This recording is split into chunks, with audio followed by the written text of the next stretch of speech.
Kanya kayang ipagpalit kahit paman gaano karami ang tukso na darating sa kanya.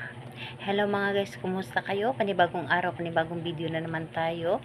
And sa araw na ito ay isa na namang video ang aking ituturo sa inyo na simpleng gabay o simpleng pamamaraan na makakatulong sa atin. At bago ang lahat, gusto ko lang mag-disclaimer sa mga taong hindi naniniwala at hindi gusto ang mga kagaya nitong video. Please skip this video and maghanap kayo ng videos na gustong gusto nyo dahil ang video na ito ay para lamang ito sa mga taong naniniwala and gusto mag-try. Sa lahat po ng mga nagko-comment dito sa aking video dito sa loob ng aking channel, mag-ingat sa lahat ng mga nagre-reply sa inyo na dinadala kayo sa kanilang WhatsApp in Imo app upang makaiwas po tayo sa scam. Ngayon po ituturo ko sa inyo paano siya or paano kanya hindi kayang ipagpapalit kahit kanino o ano man ang darating na tukso sa kanya. Ito ay pwedeng gawin sa parehas ang kasarian, babae ito babae and lalaki ito lalaki, and syempre naman sa ating babae at lalaki na mag-partner. So dito po is kailangan natin ang ating gagamitin sa paggawa ng ritual na ito. So dito po is kailangan natin dito maghanda ng isang maliit na pirasong papel. Syempre panulat, kahit anong klaseng panulat pwede, and kailangan din natin dito ng panindi or di kaya posporo o di kaya lighter. So, pero mas maganda na posporo ang ating gamitin dahil ang posporo po is yung mga gamit niya is galing sa kalikasan. So, mas maganda yon na yun ang ating gamitin. So, ayan, kapag ready ka na, kailangan mo lamang dito i-ready ang inyong sarili. Kailangan na alam mo sa iyong sarili na gustong-gusto mo itong gawin at hindi ka nagdududa sa inyong dapat na gawin at buo ang inyong loob, tiwala at paniniwala sa paggawa nito.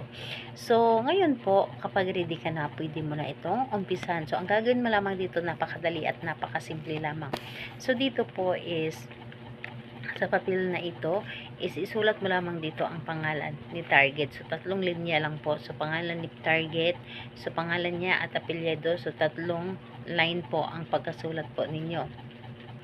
So, ayun, pagkalipas or pagkatapos mong isulat, yung kanyang pangalan ng 3 bisis, kumuha kayo ng inyong laway dahil ang ating laway ay makapangyarihan ito. So, mas malakas yung energy sa ating ginagawa kapag lagyan natin ng laway. So, lagyan natin ng laway yung 3 line. Pagkatapos mong lagyan ng laway ang 3 linya ng pangalan niya is kunin ninyo yung posporo o di kaya lighter. So, ang gagawin ninyo dito, yung papel na ito ay inyong sunugin. Sunugin ninyo ito, and habang sinusunog ninyo ito, kiniklaim ninyo sa inyong sarili na ikaw ay hindi ipagpapalit ng inyong partner.